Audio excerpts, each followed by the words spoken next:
still don't care. Anytime, anywhere. And now, the World Tag Team Champion. Cock back the hammer, watch me lay him down. Saw face the villains, we don't play around. Nobody make a sound. Oh! Grab your women and children to get the safer ground. The Kingston like a Jamaican town. Futuristic flow, dark start with a laser sound. Leaving nothing but a vapor trail. And my bass heavyweight, no shake, I'ma break the scale. Inspector, we have followed your instructions to the letter. Let me just cut to the chase. You are a bucket of weight. Man, I love the intro.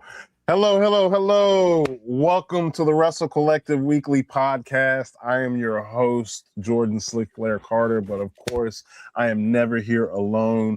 I'm here with my fellow collective members. We have a replacement today. We got Dev filling in for Hannibal. How you doing today, Dev? I'm doing so good, doing so black, and I could never replace our gorgeous co-host Hannibal, but I just happen to be here as their guest. I love that. Thank you for shout out to Hannibal. I'm also joined by the one, the only Grumpy Omega. How you doing? Man, you know how I get on Thursdays. I love podcast day. It's a beautiful day. Get to get all my wrestling out on podcast. I love it. Yes. It is a fun day. I love it. I'm also joined by the advocate of Enochiism. Oh, hi. I didn't see you guys there. How you doing, man? History Month, everybody. I was just catching up on a little reading. I was reading Comedy Writing Secrets. Nice. You know, help work on my material a little bit. The library of Enochiism grows. Also joined by the man who makes it all possible, Brian Big Graps. How you doing? The Patriots lose. It's great. I'm having a great Yo, I gotta say I am happy, you know what I'm saying? As a person who didn't really have a dog in the fight, but doesn't want to see a franchise become even greater. I am kind of happy that the Seahawks ended up winning. My sweet prince Sam Darnold finally got a ring. Unfortunately, it wasn't with the New York Jets, but he beat the Patriots. The ghosts were busted, and the ghosts were busted. That's a good straight one. the schedule May shows up as the fraud he is, and it's great. It's great. Oh man, The Seahawks didn't just win; they won.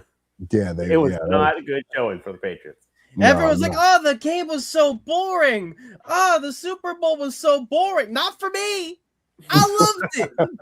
It's one of the greatest hate watches I've ever experienced. Very cathartic. It had to be. As we are here, we want to tell everybody, please make sure to like, subscribe, hit that notification bell, share this video with your mom, your friends, all of that, as well as make sure to hit shopdubc.com. Shopdubc.com. As you guys, if you guys keep up with shopwc.com, you will see that we have finally dropped our first bit of Queens Road merch. Very excited about that. Dev, who is one of the hosts of Queens Road, which is we got another episode coming up here soon. Very excited about that. So finally you can catch your Queens Road merch, your first round of Queens Road merch. We got more coming up on the way. So make sure to hit shopwc.com. Please, again, make sure to like, subscribe, hit that notification bell. You will know when all Wrestle Collective shows go live. As we continue forward, Ryan, I'll start with you. What's going on in your wrestling world, man? Watched a great episode of Dynamite. Saw some Monday Night Raw. Via Netflix. I wasn't using any, setting sail on any sort of 7 Seas or anything like that. And this sumbitch Dev roped me into NXT. You know, hey, I'm gonna be honest. Did I make you believe in NXT? I will say this. Why are we pretending like you were literally there being like, please NXT, don't embarrass me in front of my friends. That was during. He did say that. Never during a wrestling match. It was never during a wrestling match. All were pretty good. What I will say, wrestling matches on the thing. There were. I will say, did you not see that Kendall Gray match? Kendall Gray and Ren Sinclair against Zarya and Sol Ruka. That was a good match. My motivational champion had a great singles match. Who is it? He believed. Carver, right? Keanu That Carver ma- didn't wrestle, but he Keanu- did have a second. Hey, keep letting this man cook, bro. Who are those Mean Street Posse looking motherfuckers again? The Vanity, Vanity. Project. Bradley Uppercrust the Third, Baylor. Gen Mean Z Street. Mean Street Posse. Shout out Pete Gas. I'll go to you, Dev. Dev, what's going on in your wrestling world, man?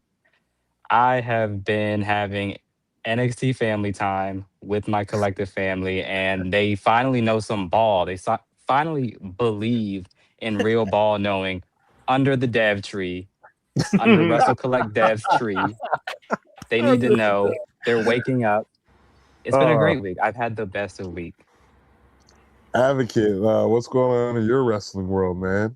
I mean, not much other than, getting bamboozled into watching an episode of NXT. Like I said, really into last night's episode of Dynamite. I thought that was really exciting. Just looking forward to everything that's going on. New Beginnings was also a couple days ago. An incredible show. Main event, had Yota Tsuji in it, so what can you do? Had Jake Lee in it. But the tag team match between the Knockout Brothers and Yuya Uemura and Shota Umino, what was it? Shota Umino, right? Yeah. It was a Shooter. fantastic match. Holy shit. And NXT sucked. Sorry, not sorry. Grumpy, what's going on in your wrestling world, man?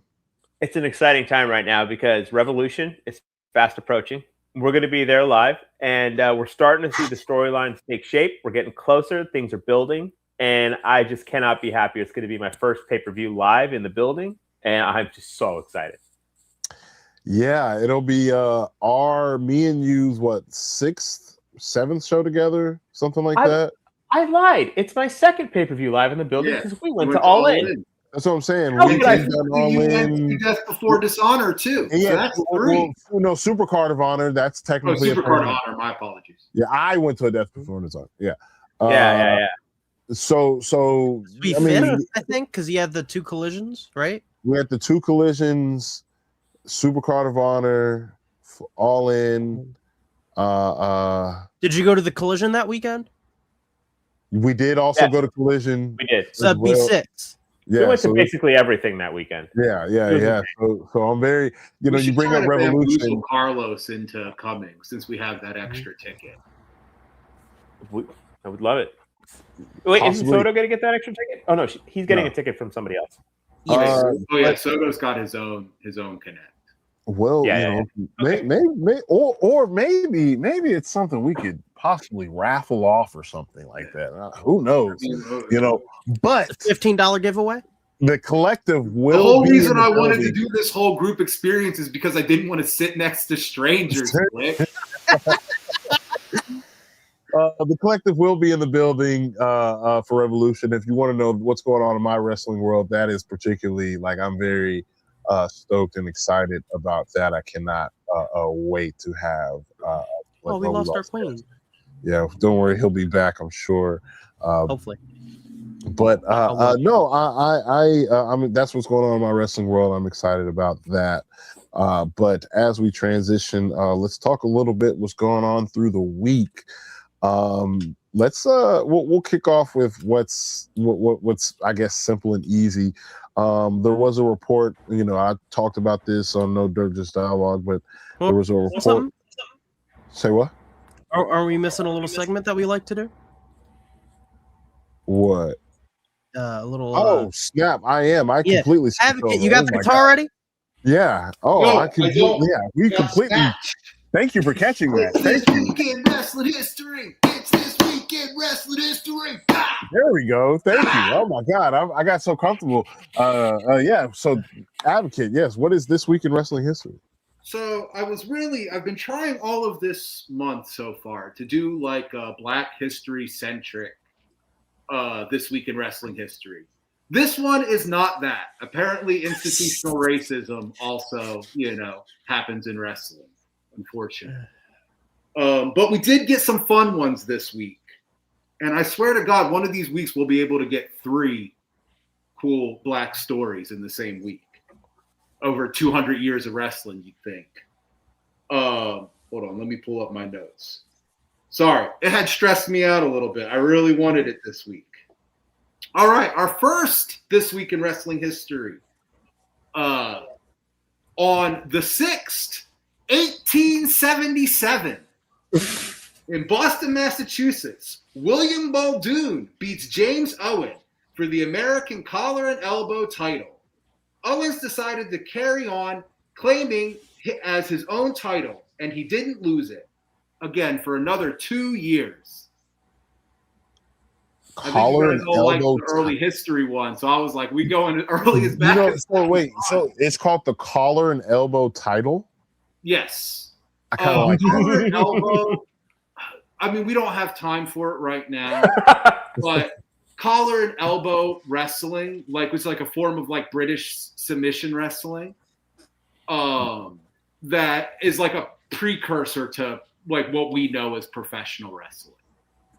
All right, that's interesting. I like that. Learn me something. Okay, I fuck with that. And also this week in wrestling history, one of the most tragic events in pro wrestling history. September 9th or February 9th, 1998, on an episode of Nitro, that scoundrel, Steven Regal, tried to shoot on our glorious, greatest wrestler who ever lived, Bill Goldberg. Took advantage of him. Horrible, horrible thing. I've never forgiven him. There's a point in that match where I am amazed Goldberg didn't just rip Regal's knee 180 degrees. Bro. No, he tried to do like a dragon screw, and I swear to God, I was worried that Regal would never walk again. It was crazy. That guy is so bad. I mean, going back and watching this is so, especially when you have the context, it's like watching a fish out of water. Like Goldberg just could not survive. But also, I want to point out, good God, was Goldberg yoked to the gills. Look at those straps. Goldberg does take him down in that match. Sure, yeah, by pure strength, but then like he's kind of outclassed otherwise. Yeah. You know? Like I said, William Regal has made a ton of excuses for it. All of them have been basically debunked by Bischoff, and everybody else was involved. He said that they told him to go out there and wrestle a competitive match with Goldberg for 6 minutes. Clearly, nobody told him that. There's no way to have a competitive match against Goldberg. You get it. That's the rule. Yeah. I think the only person who ever had one was Brock. Mm-hmm. Hey, Bret Hart had a pretty competitive match. It's funny because around this time, correct me if I'm wrong, Goldberg was just a spear and a jackhammer and a pin. Yes. And then all of a sudden, Regal comes in and can take this guy, like, the distance. And it's who is this guy? Exactly. At this point in Goldberg's career, this was his longest match by like 5 minutes. Yes, some mid-carder Jordan said something that Goldberg to the limit. It's crazy. Jordan had said something that I think we need to question here. Bret Hart had a competitive match with Goldberg. What was the competition? Yeah. Bret Hart's brain with the outer rim of his skull? I mean, it was pretty competitive until that kick, Bill Goldberg. All right. So with that heartbreak out of the way, a little bit of joy for all you puro perverts out there. February 12th, 2012, history is made as Okada wins the IWGP title for the first time. Look how young he looks. Good Look at God. him with the Mohawk. Look at that era of the Ace. Is that Tanahashi with his flowing locks? Yes. Mm-hmm. Just two goats. Look at him. This is peak wrestling right here, guys. Does anybody have any thoughts on this one? I mean, first off, young Okada, shout out to him. You can look at the steez on him, man. Mm-hmm. This was that was crazy though. I cannot. It feels like not that long ago. Mm-mm. If you've been paying attention, it feels like not that long ago. So this is kind of crazy to look back at, especially where he's at now. Because at that time, especially if you were just into any of it. You never. I don't think many people thought Okada would be wrestling regularly in America, ever.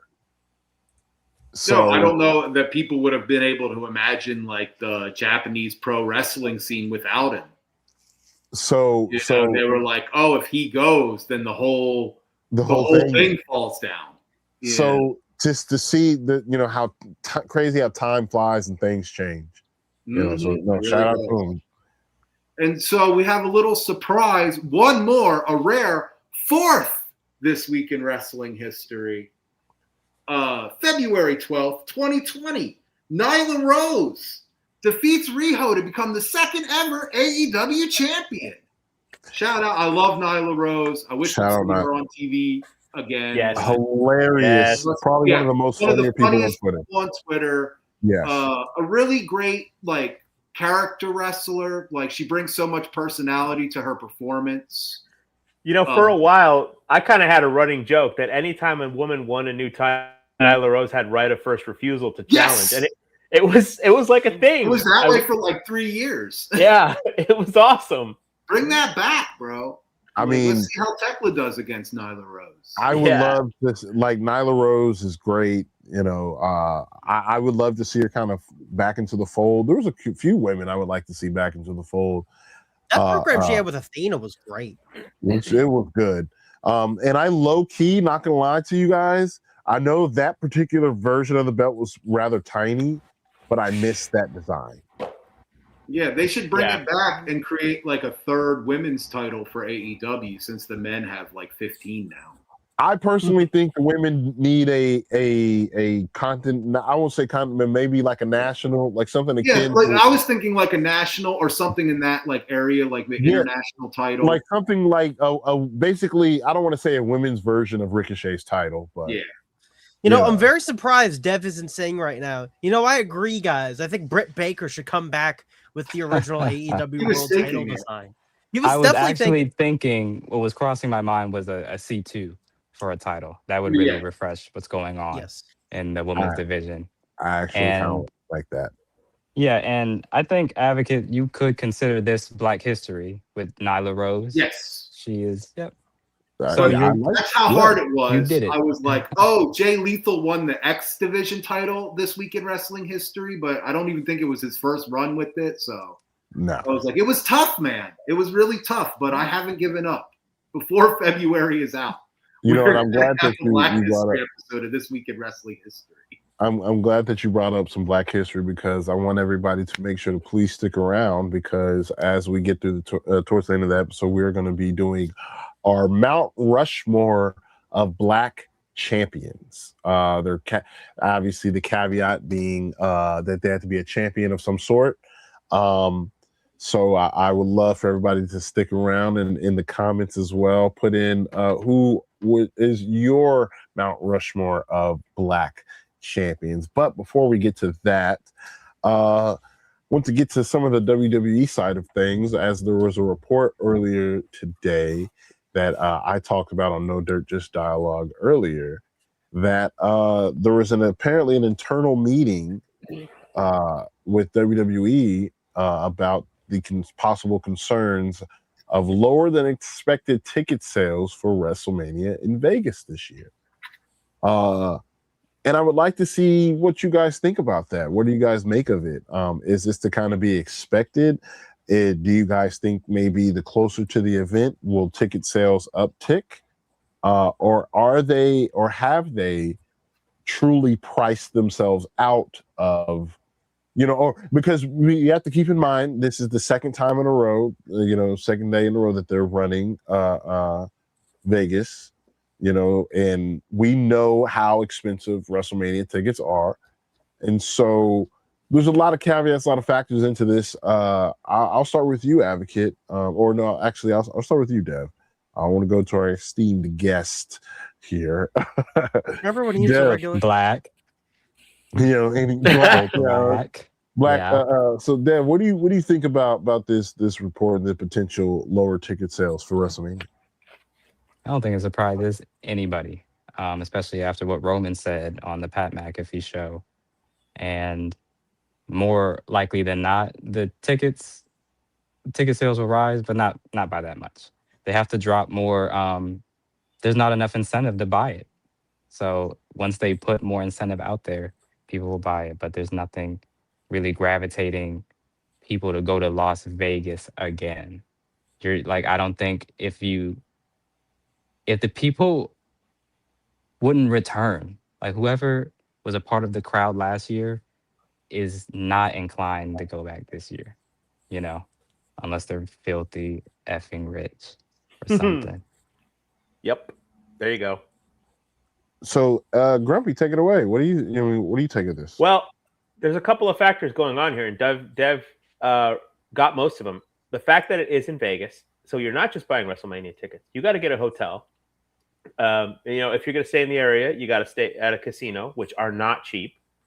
Like he said, the people who went last year for the spectacle of the event, maybe they didn't get what they thought they were going to get, and they're not going to spend that much money a second year in a row.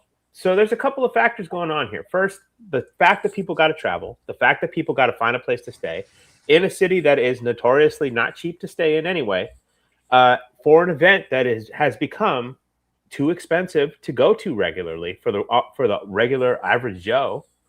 And I think they finally, well, at least for this year, they are starting to face the hard truth that they may have reached a little too far. Next year in Saudi, I don't think they're going to have this problem. We'll see the year after that what they do, if they recover from this or if they don't learn a thing. I don't know. We'll see. Advocate? Yeah. This is not surprising in the least. I don't know why companies think it's a good idea to run like these big events in the same venue back to back year after year. You're almost guaranteed to draw less than you were the year before. I would use All In at Wembley as an example of that, I do think that, like with the ticket price, I don't think that that's a big factor because they can always drop it, to get more people in there. I don't think that they'll draw as many people as they drew last year, but I still think that they're going to have, like, what the ticket sales look like now, I don't think is the end all be all. I think that they're going to put at least 40,000 people in there for night one and night two, like each night. Like they'll have over 80,000 people total show up for this thing. And if they don't, then yeah, Triple H, they really got to send him packing because, Graf, what do you think of this? You can't sell 80,000 tickets to 2 days of WrestleMania, bro. Like, what are we even doing? Graf, what do you make of this?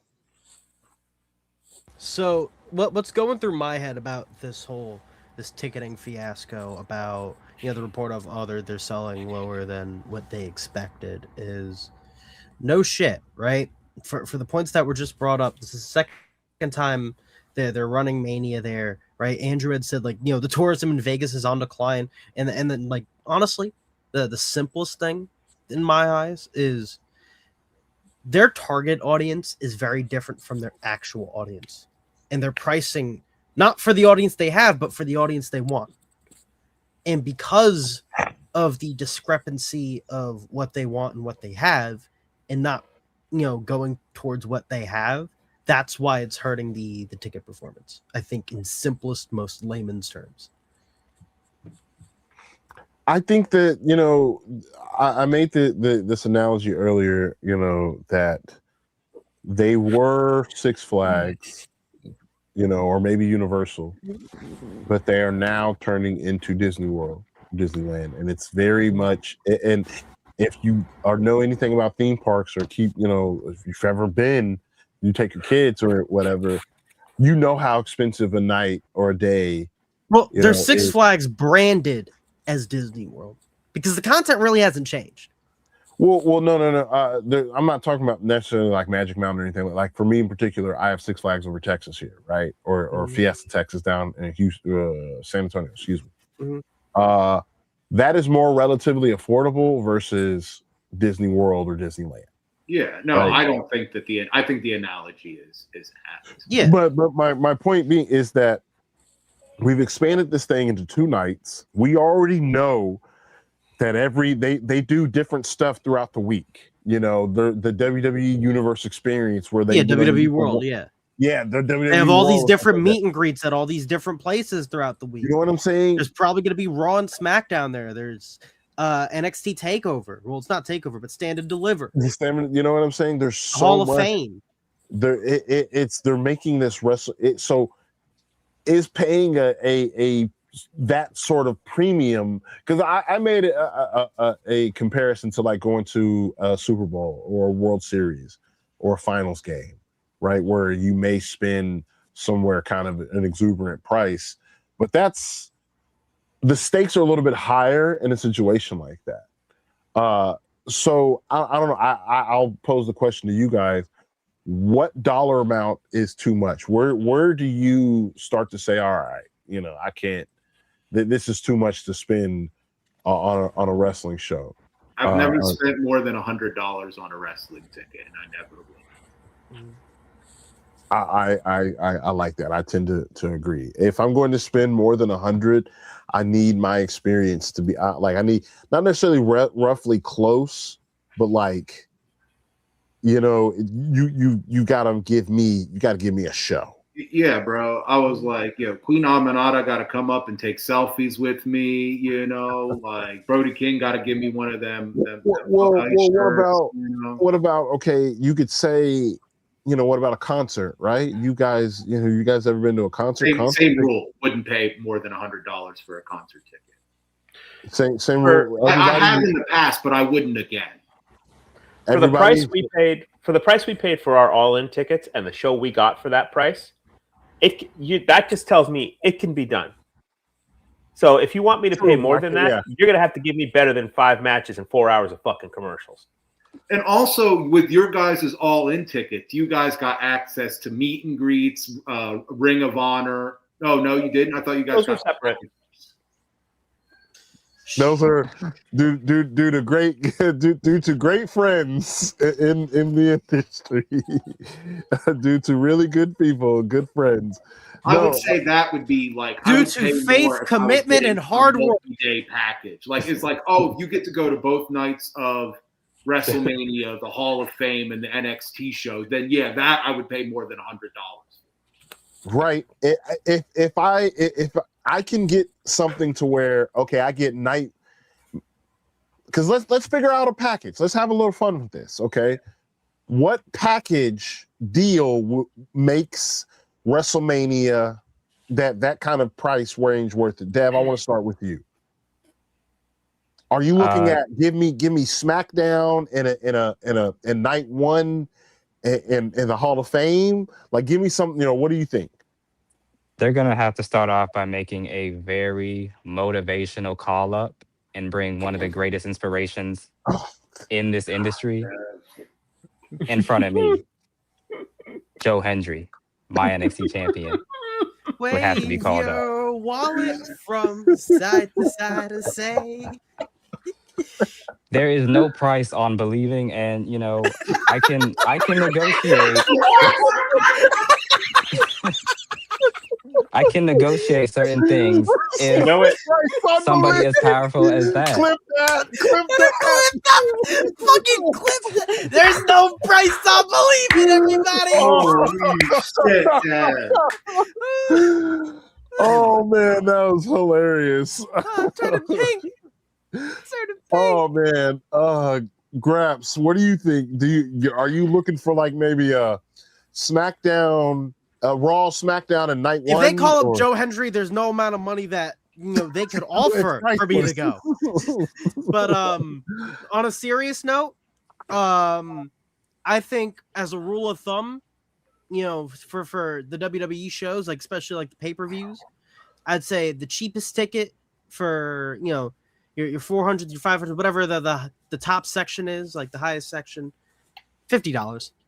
I think you have the buy-in there at $50. I think that's not bad, right? Maybe it's also like as you get closer to the camera side, right? I call the camera side the side opposite the camera. As you get closer opposite the camera, maybe you bump it up a little bit. Maybe get up to 65 there. maybe like getting closer to 70. I would say then you start that next section down maybe at 7, in the 70s, whatever, and then you bump it up from there, right? Because it's not football where like you see a lot of football games, cheapest ticket is like $100, for most stadiums, like Saints, your Lambeau, and your Yeah, your you Ford can't get in Fields. Cowboy Stadium for less than that. unless Standing you room want only standing. for Yeah, AT&T is probably like 125. Nah, standing room is actually rather affordable. A lot of people do it, but that's why you True, see because you got the rush of you see everyone the again. rush every year. You know what I'm saying? I'm not a for standing people room, to engagement farm on Twitter with.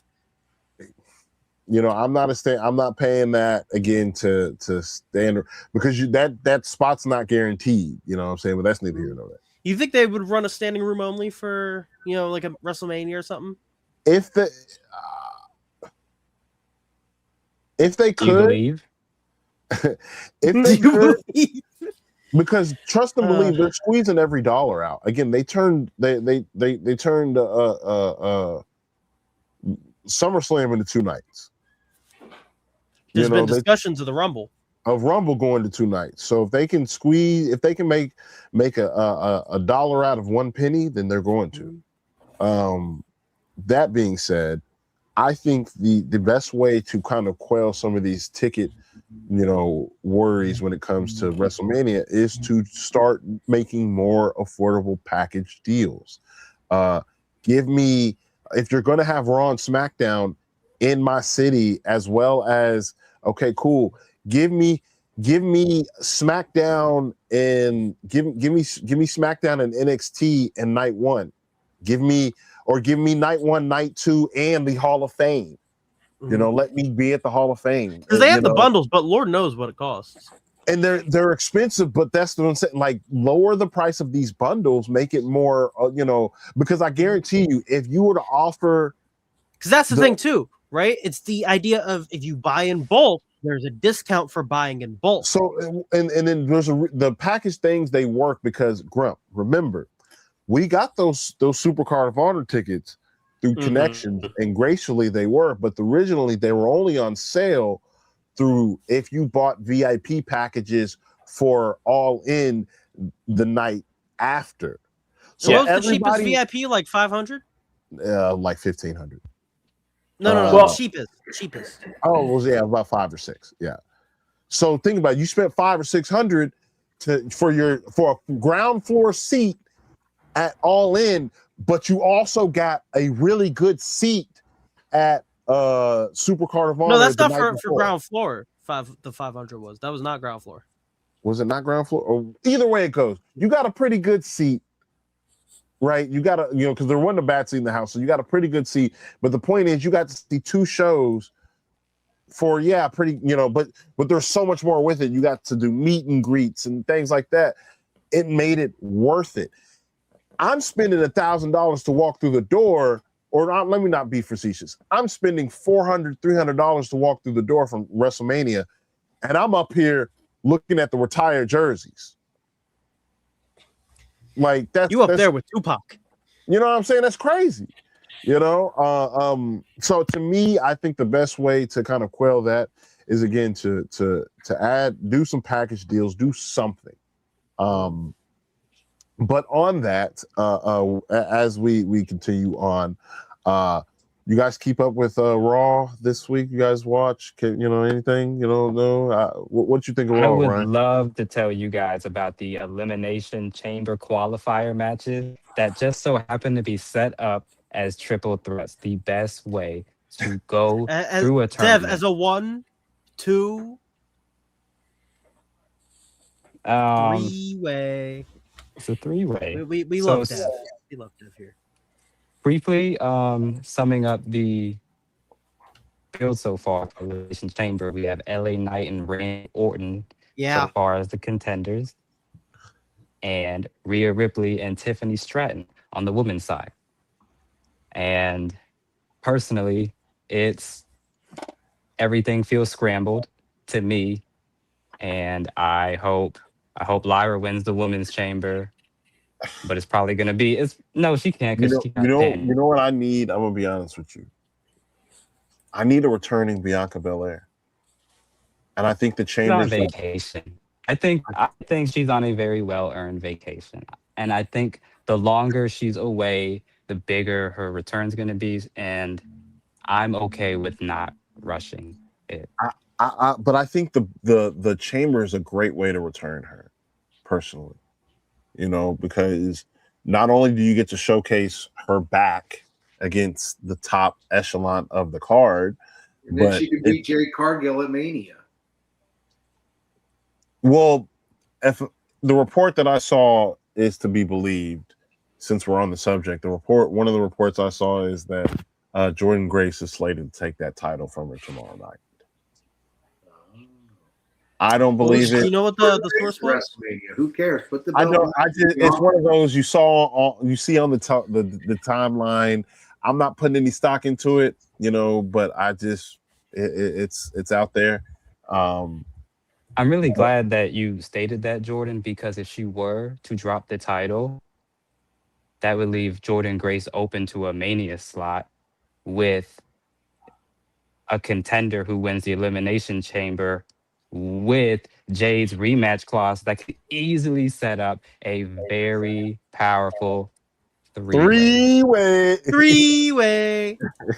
Just had to put that in the air, because you can never have too many on your WrestleMania. Yeah, Jordan, card. I think that was a false report, because if it's the report I'm looking at that would reference that, it would be Jordan Grace versus Julia for the title, and there's no way they're running. Ooh, okay, I love that. But see, yeah, winner takes all. That's the thing.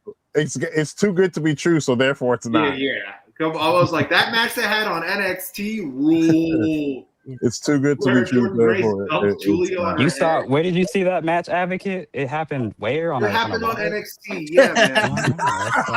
My bad. That's right quick. No, but if NXT was an all women's promotion, it'd be great. I will say this: they have like 3 good matches a year. Punk Balor. I'm not really too interested in Punk Balor personally, because I'm more interested in Roman and Punk. So there's no I have no fear that he's going to drop that title. And I will say this though,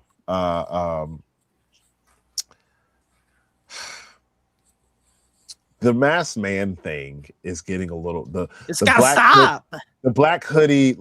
There's so many ways. And here's the thing, in wrestling, it's a trope in wrestling because AEW does it, GCW does it, ECW's done it. I think the only wrestling company to not do something like that has been New Japan.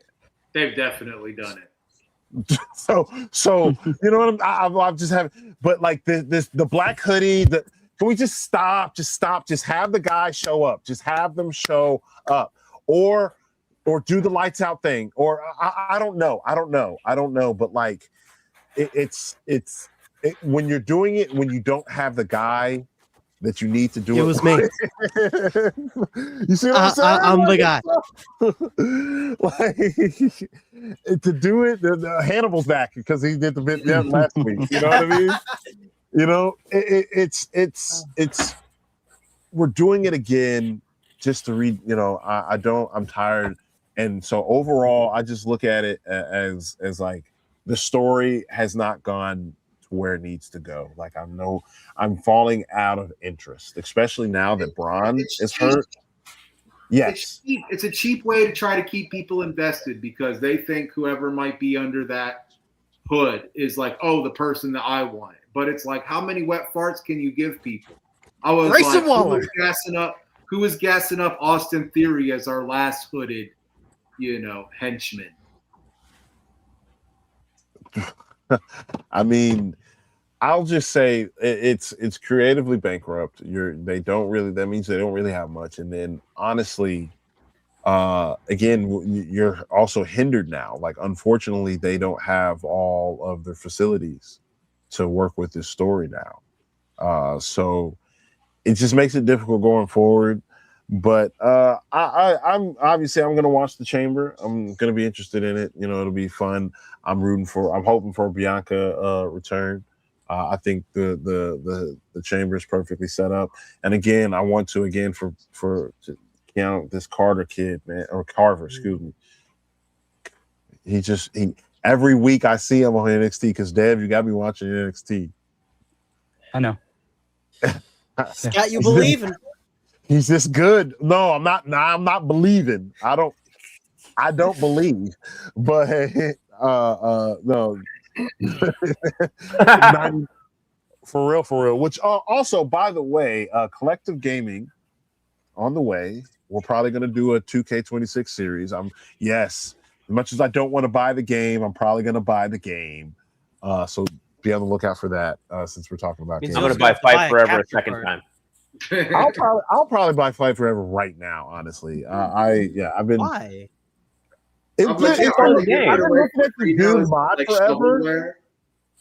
I've been looking at that on like your new Android phone, like that U2 song back in the day. Y'all remember that? It's like it's always there. I've been looking at that mod forever, and it looks pretty dope. So thank you, Tay. But you need that for the PC. Do you have a PC that can handle these games? No. This thing can barely what get I me thought. across the. It can barely get me across the screen. I remember you showed up on No Dirt a couple weeks ago. You were going like this. Oh my God! Every 2 seconds. Man, I don't know what my connection just every so now and then, decides to fuck with me. But anyways, the transition over to what we really want to talk about and what these guys want to talk about. And I wanted to kind of take I wanted to take a pit stop and really talk about this next thing. And that is last night we had Dynamite and we had a crowning of a new champion. And that was not Tommaso Ciampa, excuse me. Kyle Fletcher defeated Tommaso Ciampa to regain, excuse me, his TNT title. I don't know how I feel about it. As you guys saw on there earlier with Andrew Bandala and Juice Springsteen. I don't really like it. It doesn't sit well with me. I don't know what you do exactly with Ciampa now. You have him come in, win this belt, cut these good, have these backstage vignettes and promos. Last night as well, he had this kind of, showing up to the arena. And I'm kind of getting behind him. But it had me thinking about television titles and television title reigns. And I looked up the reigns specifically for the TV title for WCW, and that was 91 to 2000. And it was pretty telling because you see there's certain names that you see that are prominent. You see Booker T often there. You would see Benoit there, that should be named. You saw Steven Regal there a couple of times. Jericho there, Jericho there a few times. So I can see the TV title used as a vehicle as like you're gonna be okay. And there has been some time. There was a time in WCW, I want to say 98, where Booker T lost it, and then the very next week won it back. And then also lost it again, and then won it on the pay-per-view. It was the lineage. I understand it. If there's any title that's going to jump hands a lot, it should be your television title. But I'm just left with I don't know what they do exactly with Ciampa. So I'll start off with you, Dev, once again. How do you feel about the title change, and what do you think's next for Ciampa? I'm glad for Kyle Fletcher. But I am bummed that it was at the expense of Ciampa's momentum and his title reign, his championship, and the potential feuds that he could have had for that. And I still like this feud that they're doing. I like that they're running it back with Fletcher and Briscoe. I like their feud. I just don't think it needed to happen at Ciampa's expense. And I would feel a lot better if somehow, maybe in the most elite way, Ciampa makes his way back into the picture, establishing a very important three-way for the fans. This is one of the rare times where I will say, yes, Dev, this deserves a three-way. Three's up. I don't know if this is going to be a three-way. Well, Advocate, I'll let you take it away. What did you think of the title change? First off, I think we all agree it was a really good match. Yeah, It was a very, that very was good match. awesome. So the bell to bell was amazing. Yeah, But the I will decision say itself. this wasn't totally unsurprising to me. One of my big predictions for 2026, and we saw at the end of 2025, is shorter title reigns. You know, like you brought up WCW earlier and how like Booker T like lost the title and won it back a week later. And I think that is we're going to see a lot more of that in AEW's future. Maybe not to the extremes that WCW did it, especially in like 99, 2000. But I do think that you're going to see a lot more. I think Tommaso Ciampa is going to make his way back to that TNT title. My gut is telling me that Fletcher is going to retain against Briscoe at Grand Slam on Saturday. And we might end up getting some sort of Fletcher Tommaso Ciampa rematch at Revolution. Which, you know, 3 of us are going to, so that would be cool. But yeah, I just think that shorter title reigns are going to be par for the course. We saw it even with Statlander, which we haven't talked about yet, losing her women's world title. You know, she had like I said, like a 4 or 5 month reign. And I just think that this is going to be a lot more common going forward. AEW is trying to show its audience that it is tough up here at the top. You have to think of like, I would say like early 2010 to 2015, like UFC, where like you'd see like after like between like Liddell and John Jones, like the light heavyweight division, it was like nobody could hold on to that belt because they were all killers. You know, and I think that that's what AEW is dealing with right now. It's like it's hard to keep a hold of a belt. You're dealing with all killers. Griff, I'll let you bounce off of that because you are again our AEW homer. You and I were also there for when Ciampa came in, debuted, and won. Mm-hmm. You know, so we got to, you know, what do you think of this? Well, first of all, what a way to debut him. So they got him right off the bat with a full head of steam. And we're all talking about what's Ciampa going to do next? What's Ciampa going to do next? It's not like he came in, won a jobber match, and then went off TV for 3 weeks. And we're wondering, well, where did he go? No, we're saying, what's he going to do next? So I think it's okay that he lost the title because, to Advocate's point, there are a lot of people right in line for this title. Briscoe steps up. He wants his second shot. Ciampa is going to make a case for a rematch. Hey, get me Fletcher and Ciampa at Revolution where I'm going to be live. 100%, I'm in. And, you know, the Psycho Killer got a taste of Sylvie. He had it in his hands. He had it in his possession, and it slipped away. You think he's not going to want that son of a bitch back, and he's not going to do whatever it takes to get it back? No, he's not done with this title. He's not done with this feud. The only thing is, Don Callis, to his credit, said he would not get involved, and he didn't. So there was no real shenanigans. So, I mean, it doesn't really set up a Ciampa feuding with the Don Callis family per se. Yeah, he's gonna make a case for his rematch against Fletcher. He's also not a conglomerator. He's not going to fit as a conglomerator. So he's not really going to ally with Briscoe against the family. Ciampa is going to do his own thing.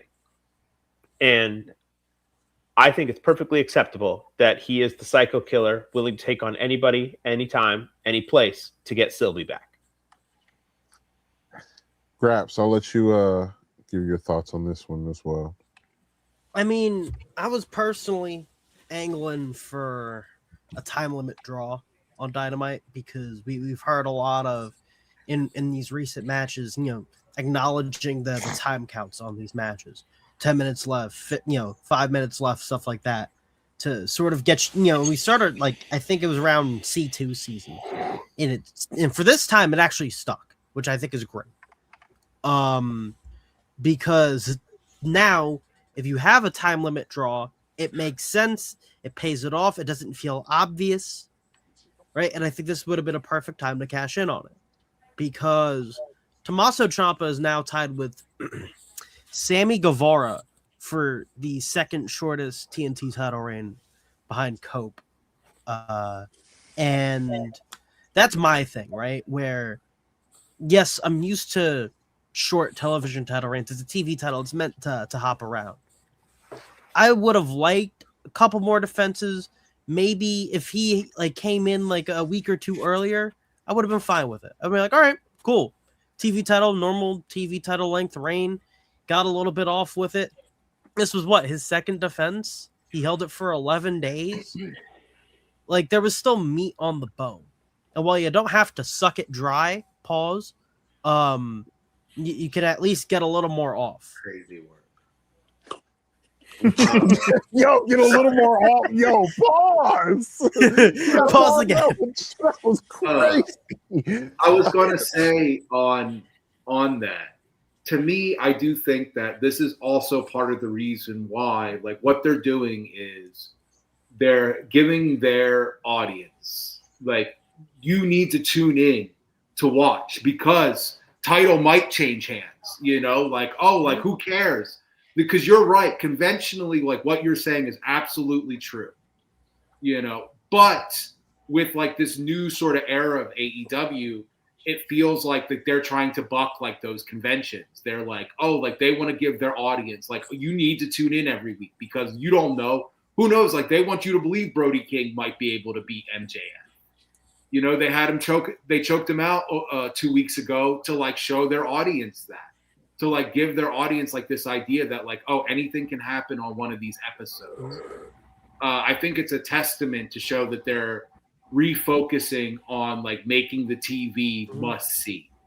There's been an interpretation of AEW for the last few years that it is a pay-per-view company where it's like, you got to tune in to watch the pay-per-views. If you miss Collision, it's not the end of the world.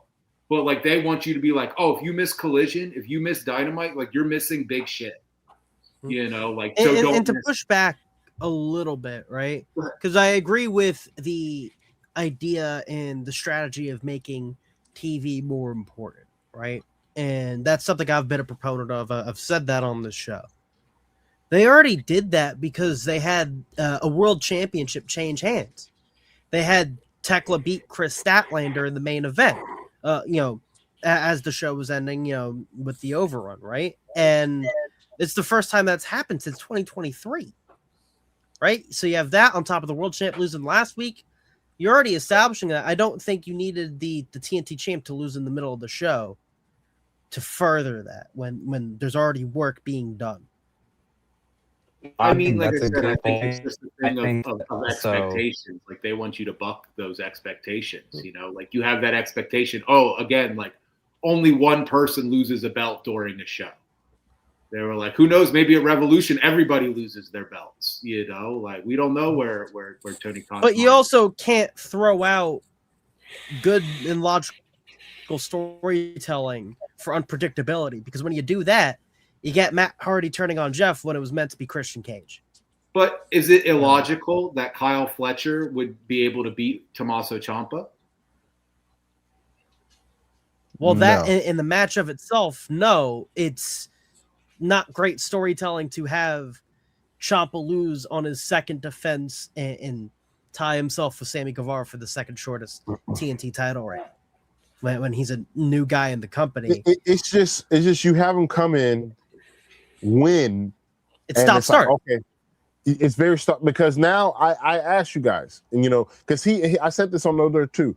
Ciampa has come in and raised the bar 2 times over. Not only raised the bar of what a good TV match is, but he's raised the bar on.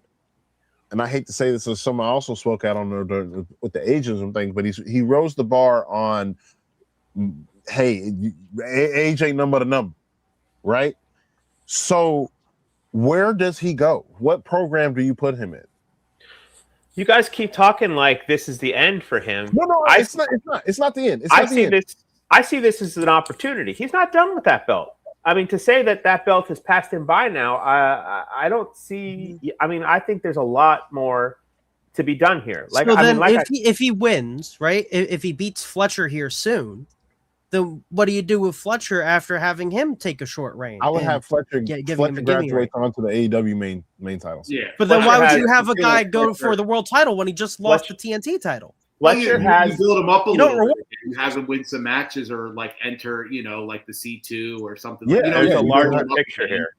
Fletcher Yeah. has business with Okada and with Takeshita and with Dawn. Fletcher doesn't need the title to have that feud go crazy. Fletcher's got to make a choice. Does he stick with Takeshita? Does he go with Proto Okada? Is he loyal to Dawn? Does he see that Dawn doesn't Then why give respect him the belt in the his first talent? place? Well, Listen, I can Australia, answer that. Graps. It's Yeah, okay. exactly. Like I think that they wanted so far. Kyle Fletcher's biggest rival in AEW is Mark Briscoe, and vice versa as a singles wrestler. I think that they wanted to have their big blow off match, their 7th match in Australia in front of Kyle Fletcher's hometown. Because he's been his most significant rival to date. Picture this for the next 4 to 5 weeks. Okay, Fletcher goes to Australia. He defends his belt and he retains and he brings it back. Ciampa calls his right for a rematch. Ciampa gets it back from him. Fletcher now has to go back to Don Callis and explain why he lost the belt and he's no longer a champion. There's a lot of things that you can do with this, and it doesn't have to mean that Ciampa rides off into the sunset and goes down to ROH, never to be seen again. There's a lot that can be done. You just got to think the larger picture, not just Ciampa, the larger picture of what's going on in the sphere surrounding him and surrounding this TNT belt. There's a lot of different things you can do. But then if you're hot-shotting it, for me personally, I get flashbacks back to Wardlow and Samoa Joe and Hobbs and Scorpio Sky. Do and not Guevara. compare Fletcher, Briscoe, and Ciampa. I'm not comparing them as Fucking wrestlers. Midlow. I'm talking I cannot about take you the seriously if TNT you're going to title. bring Here you Midlow go, into give this it back. fucking Here you go, give it back. conversation. Here you go, give it back. That's what I'm comparing. No That's the fucking quality way. of wrestling. That is criminal behavior right there. Those are two different things, I think, too. Yeah, I know we got to move on from this, Yeah. but I also want to say that I think that one of the reasons they might have done this was to create a little bit of subterfuge, because I feel like if people weren't talking about this Tommaso Ciampa thing, like I think that there would be a lot of people, a lot more upset about Chris Statlander having such a short reign. And I think because the Tommaso having an even shorter reign is sort of, I don't know, it helps keep the fan base in perspective. Chris Statlander had a 100+ day reign. That's not too short. People say she had a short reign in comparison to Timeless Tony Storm's reign, Yeah. which was a little unnaturally long. So, what was her reign? Her reign was less than a year. I mean, her reign was If you count them both, that if you belt count made a them pit combined. stop on Mariah and then came right back to Tony. So, I mean, I kind of count them both together with a little bit of a break in between. Well, I'm glad you're bringing up the women's world championship, because that is another title that changed last night. We had Thekla beating Chris Statlander, become the new AEW Women's World Champion. Mm-hmm. I, for one, am happy about this. I am a big Thekla, fan, big Thekla shooter over here. I don't think this hurts Chris Statlander at all. I don't. I think Chris Statlander will be A-okay. She'll be back in the title scene relatively soon. I think she could benefit from maybe them creating a new belt, though. Not gonna lie. I think she would, because if you were going to create a belt to go around the end, like what Ricochet got on, you being an advocate, we talked about a little bit, then yeah, I would have that for Chris Statlander. But I'm happy. The match was amazing. I love how they gave them the overrun. Another thing I want to point out is that Tony Khan has put on women's main events at a clip that is now just a thing. It used to be oh man, we're getting a women's main event. Now that's just Dynamite. That's just Collision. That's just Dynamite. You know what I mean? I love that he's pushed and moved that narrative to the side, over. I'm happy with the result. I want to start off with you, Ryan. What did you think of the title change? What did you think of the match? I thought it was a great match. Chris Statlander got a great amount of color. I think she bled really well. It showed great on television. It was a very inspired choice to move the title to Thekla, keep her looking strong, keep her feeling strong. I'm really curious as to where Stat goes now. I think maybe a little bit of time off allowed refresh. Maybe she challenges for that belt again.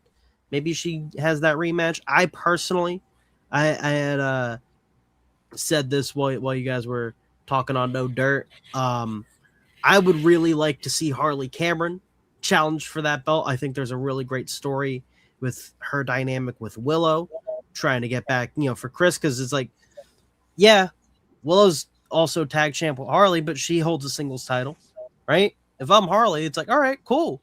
Why I don't kind of want to go hold a after? singles title too. Yeah, You know what? I'm not going to lie to you. If that could probably be the match for Revolution. I would make that the match. I would make that a last minute add on for Saturday. Maybe like an open challenge sort of deal. Well, Tekla's the women's ring. tag titles are being defended on. Oh, yeah. They are. They are. She can't pull double duty. House You're rules. right. I forgot. Yeah, you have it at House Rules. See how the audience takes to it at House Rules. Because I think it's a house show. Yeah, that's what the purpose I think that could happen where Harley's like, but then again, that kind of goes against what I think will happen on Saturday, which is I think that we'll be seeing new tag champs as well. But I'll go to you, Dev. Dev, what did you think about Thekla's win? I am surprised that Chris didn't lose at a pay-per-view, but I'm not surprised that Thekla won. I thought it was only a matter of time before she became women's champion. And I'm glad for her, and I'm actually kind of excited for her faction as a whole. I wonder what can happen for the sisters in Sky Blue. I wonder, maybe break out in the midst of all these, main event title pictures. Hold on really quickly. I wanna point out why Thekla? Why not Megan Bayne, Mercedes, Athena, Deanna? Deanna's the pure women's champion. One. So you would have to build, you'd have to retroactively figure her into the world title scene. Two, Athena is the ROH Women's World Champion as well, who's got her own storyline going on. So again, you have to then retroactively add her into the storyline. Megan Bayne, if we last seen at that last Collision, she was picking up and holding the TBS title. So I think she now has her sights on the TBS. And they're going after the tag straps. And they're also going after the tag straps. So why Thekla? Because all of those ladies that were just mentioned were. And Mercedes is out right now. And Mercedes is out, and we're waiting on telling the story of Mercedes' whole downfall. She's about to go to CMLL and lose her CMLL women's title. She got a bunch of other titles she's still got to drop yet. We're probably going to see that on TV. But the other women are in different sections of the card, involved with their own different things. Listen, I think they would all have great matches, right? They could all be great to have wrestled Chris or Thekla, but it's time and place and where things fit. Who else? Can I ask everybody, who else do we see as a potential Revolution opponent for Thekla? With the exception of because let's say they want to have Harley and Willow do something with the tag titles or something like that. Are there any other prospective baby faces in the women's division? Can I go first? Of course. Thank you, Advocate. You're the best for a non-believer. Thekla has a really bitter rivalry between one queen. Oh, Aminata. So I think I think she was at one point holding another title, and I don't know if she's still holding it, but I think that's okay for her to still compete in a title match. She doesn't have any titles right now, no. She used to be the ROH television champion, right? Was it No, it was Red Velvet was television champion. I don't know. that Queen Aminata ever did hold any belts. No, I don't think that she did. She held independent belts. I know she was like the Pan-African diaspora champion before. Where did everybody go? Yeah, I don't know what's going on. They were afraid to do Cook. Graps is gone. We might actually get a chance to get some words in. Oh, stop. Hold on. I joke. I kid. There's Dev's Ryan Graps will be back, but no. I think the title scene though right now it's really good. It's interesting where it's at right now. I will say this. I think Thekla's next challenger should be. I said it on No Dirt. I think it should be a returning Ruby Soho. I know that's a stretch, but I think Ruby Soho coming back as a face, because think about it, like, you know, I think she would just be a nice insertion back into the fold. You know, she could come in at, you know, making a save for somebody or something like that. Yeah, I think Ruby Soho is kind of the next good one. Grumpy, who you got? There's someone we're missing here who has her visa issues cleared up, who has been reported to be in the United States, waiting to return. Hikaru Shida, baby. Wait, who'd you say? Hikaru Shida. Yeah. Also, if I could talk about the match. Please, go ahead. And Thekla winning. First of all, I've said this many times, and I still firmly believe this. I think chasing the heel is way more entertaining to watch than the face champion. The face champion wears off real quick. No offense to Stat. I think it's just the trope of the industry. The face champion kind of wears off real quick unless you have a very, very special face champion. So the chasing the heel champ is way more exciting to watch to me. And let's be honest, Thekla did not win clean. No offense to Tay, she had her little gremlins come in and interfere. Statlander had to fight off 3 people, not just 1. So Stat didn't lose clean. You know, there were some shenanigans, and Thekla has her little minions that are always going to jump in front of a bus for her. So a heel champion to me just is so much more fun to watch. Do you think that they run back Stat and Thekla at Revolution? Perhaps like some sort of escalation, like a steel cage match? I don't. After last night's match, I don't think they should tarnish last night's match with trying to outdo it. Now, I'm kind of convincing myself of the Shida agenda. So that's what I'm hoping for. Hayter and Windsor are tied up as a tag team. Bane and Penelope, I think, are going to win the titles in Australia. So they're tied up as a tag team. There's just not a lot of players right now that would fit this agenda without bringing somebody back in. And I think Shida checks all the boxes. So does Britt Baker. You shut your mouth. Why did I know you were going to say? You shut your dirty mouth, Dev. You want to see Britt Baker so bad? Go schedule a root canal. God damn it. No, but I do think Statlander and Thekla could one up their. Yeah, I have match. no doubt in my mind that they could. They're both really good stipulation wrestlers. Yeah, free fighters and whatnot. No, yeah, I think that they're absolutely fantastic. I think Dev just got nervous. Freezing up. Well, cool, great. I don't have to stammer anymore. The SUV is going to keep me down. All righty. Well, no, that's a great, because now I don't have to stammer out, because I was like, oh god, I don't know who's stalling. Yeah. No, so well, is there any other things you guys want to wrap up on Dynamite before we kind of start to get to our fun part of the show? The Brawling Birds did come out and make their yeah. You're right. Let's talk about the Brawling Birds real quick. So what did you have on the Brawling Birds? Yeah, just real quick. They came out and officially are on TV as a tag team. I am furious that their first actual match as a tag team is going to be on a non-televised show, and there will be no way to watch it. I have already drafted a strongly worded tweet to Mr. Fan Khan. cam footage. So, yeah, the best I can hope for is fan cam footage. So when they make their television debut proper, I am going to be ready for it. So I'm excited for this. Yeah, I'm pretty. Oh gosh, Dev, what's going on? There we go.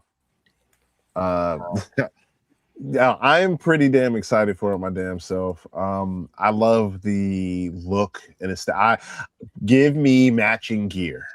I don't care about like they're doing all of this. Give me matching gear, and I'm pretty sure they will have matching gear. But yes, we also had shots. The return of Private Party. They came back at a loss though. I don't really like that. They didn't take the pin. It's fine. No. Did you see their post Dynamite interview in the parking lot with Renee? So we spoke about this on No Dirt because there was also a certain gentleman that was watching that match. Andrew threw it out there that, hey, the Ops, Private Party, New York Connection. Good point. I will say those gentlemen, they look great. They're good, healthy shape. So I'm glad they've been able to stay healthy. I'm glad to see these black men back employed. They don't look like they've missed a step. I'm happy to see Private Party back. I would like to see them more with an edge. Hopefully we see them more with an edge. They're moving different now. Yeah, I'll start with you. What do you think of the return? I thought it was a fun return. It was definitely a surprise, a little less so. Once you started hearing people online like talking about it, like I don't remember like what specific accounts, but I kept seeing it come up more and more.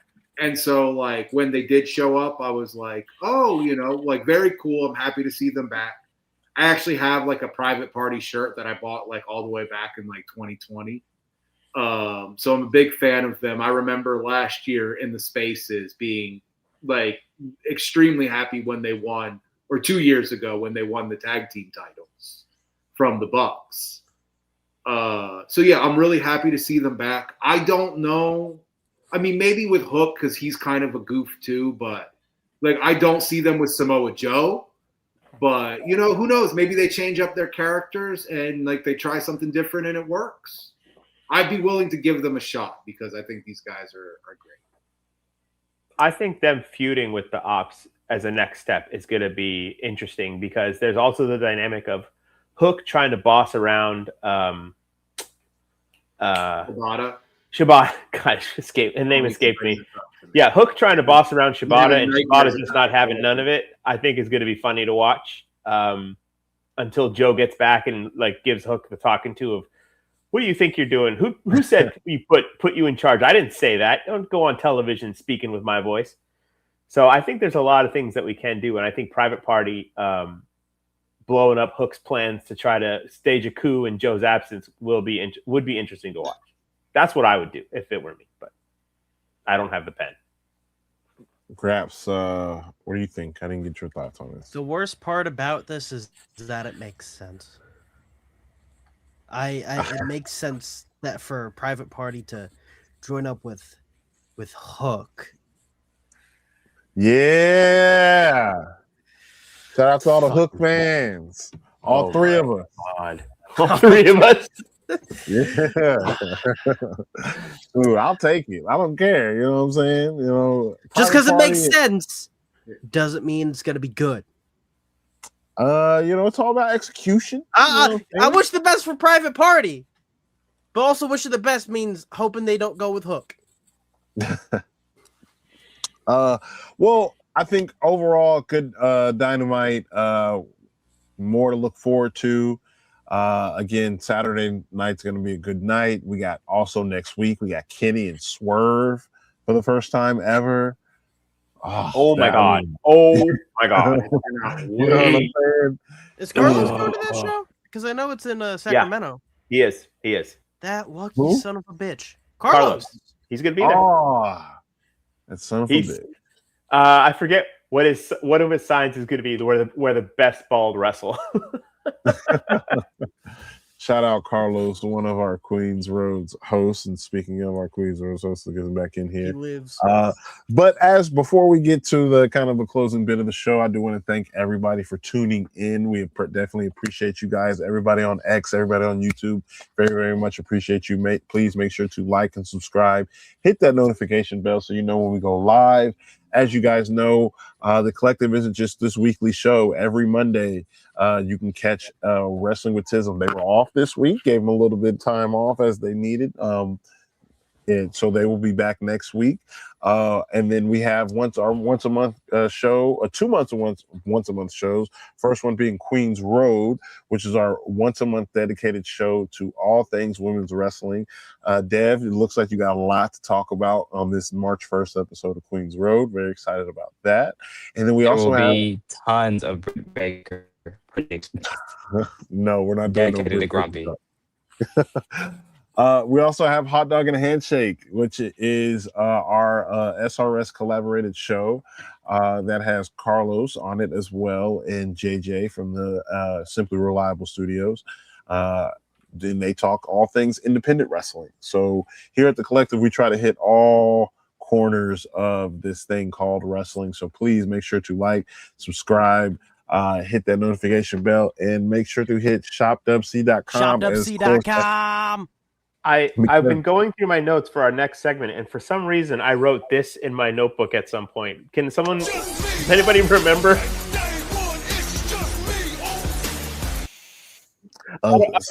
That's the first sheet on the show. On the show. Also, please make sure to hit shopwc.com. As you see, we just dropped the first line of Queens Road merch, which is we got more. Trust me, I promise you, we got more coming up on the way. You guys have been asking for some Queens Road stuff, so we're going to give you some Queens Road stuff to celebrate them. Also, we have coming up, we got our Wrestling with Tism merch coming up soon as well on that end. So all shows of the Collective will be fully represented here on shopwc.com. But before we get into that, I had a question. The videos themselves are on shopwc.com? We have WC WrestleCollective.com, which will soon be on there too. Yeah, we got 2 domains, people. We everywhere. We all over the place. We all over the place. Ace is covered. One question though that was posed to me that I want to pose to you guys really quickly before we get on our real fun stuff is that we talked about it on No Dirt Just Dialogue, and that is Bad Bunny. Benito. We've all seen what Bad Bunny can do. So do you guys think he'll have a match at WrestleMania, and who do you guys think it'll be against? Who it'll be against, I can't say, but he's hot right now. He's relevant right now. He's in the news right now. And every time that he has been put on a WWE show, by all accounts, he takes it seriously. The wrestlers respect him. I think it's a no-brainer. Yeah, give Bad Bunny a match. Every time he's on a match, everybody loves him. Mm-hmm. Why not? I don't know who he'd face. I don't know how they'd bring him in. That's for other people to figure out. But no, the guy's entertaining as hell. Always. Bad Benito Bunny is going to face Gunther at WrestleMania. And he's going to put his career on the line. Oh, my God. You son of a bitch. You actually kind of stole what I was thinking. Kind of. Like, Bad Bunny's not going to put his career on the line, but there could be a genuinely great piece of business with this. Yeah, I thought he was going to retire Gunther. Yeah, and then we'll get Walter back in AEW. I'm kind of coming around to this. No, but like the whole thing, because I had thought about this, right? Was Gunther's doing this whole career killer shtick, right? They got the trademark, they got everything, right? He got Cena, he got Styles, and with how hot Bad Bunny is right now, I can feel Gunther. How can you forget? He did get Goldberg, unfortunately. God rest Goldberg's soul. He will hopefully he wrestles soon. But I could see God. Please no. Gunther going after like Rey Mysterio, right? And as a way to sort of not retire Ray and keep him around and get like a great piece of business out of this. You have Bad Bunny come stick himself up for Ray, right, to wrestle Gunther at Mania. You know, Retire Ray, then adopt Dominic. no. Because listen, we all know that Ray retirement match is reserved for Dominic. We all know that's what it's reserved for. So, teasing that, but then you bring in Bad Bunny, who's at the peak of his powers right now. Let's be honest. He got the Grammy, just did the Super Bowl halftime show. It was I think the most watched Super Bowl halftime since 2018. Mm-hmm. Is one of the most talked about leading up to it. Parlaying that as probably what would be a very over babyface going up against a really hated heel right now. I think you could get a great match out of it. I think there would be a lot of fan investment, right? There'd be a lot of people watching what Bad Bunny's doing. So why not get it on someone that you're putting a lot of trust and care in Gunther right now? I think that would be a great Mania match. Jordan, what about you? I do not think that he should be in a match. I'm going to be honest with you. I think one of the better things that you could probably have Bad Bunny do would be to host WrestleMania. I think having him on camera as many times as possible versus one match, where people could maybe tune in and then tune out. I think having him host WrestleMania, or if it may be SummerSlam, I think would really be great. Again, having him just intro a couple of matches, intro a couple of segments, have an interaction with some people. I think that, and then maybe he's involved in a match. Maybe he walks down Rey Mysterio for his match with Dom or something like that. And I think that would probably be one of the better inclusions of Bad Bunny, if you're asking me. But I I think don't he can think do he both. shows up at all. I mean, that's a possibility. I mean, the ticket is pretty Such a high. non-believer, always non-believing. Such a non-believer. Pessimist of Enochiism. Well, as we transition and get ready to close out here, we're going to close out with something fun and something real black, as we talked about and teased at the beginning of the show. We're going to be talking about our Mount Rushmore of black champions. And so how I want to do this, guys, we're all going to go each, we're going to say our ones, and then our twos, and then our threes, then our fours. So we're going to each go around, talk about our ones, talk about our twos, talk about our threes, talk about our fours. So keep the order here. Do you remember who we had first? I think it's Advocate up first. Advocate, yeah, I believe Advocate, and then Dev. Yeah, Advocate, Dev, and then you. Yeah, then Grumpy, then yeah. So Advocate, who is your first on your Mount Rushmore of black champion? No brainer to anybody who has listened to the Collective or me in the Spaces or had a conversation with me for more than an hour at any point in my life. The first one on my Mount Rushmore, my George Washington, is none other than Booker T. Favorite wrestler as a kid, watched him climb all the way from like a tag guy to become world champion. Really inspired me. Thought he had like some of the coolest moveset and gear. I just adored him. It's not a bad one. That is not a bad one. I think you're going to be seeing Booker T quite a few times on this. Oh, shuck it, duck it. So I can't. Yeah, man. Dev, who do you got first on your Mount Rushmore? I have Bianca Belair first on my Mount Rushmore. Really?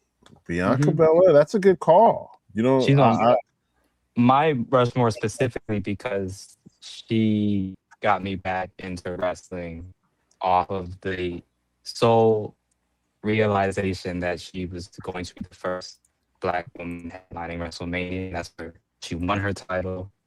She then to win it again and have like a ridiculous like 400 plus days as champion. So I think she's a really good champion, and she's on my You heard me say I'm clamoring for her return.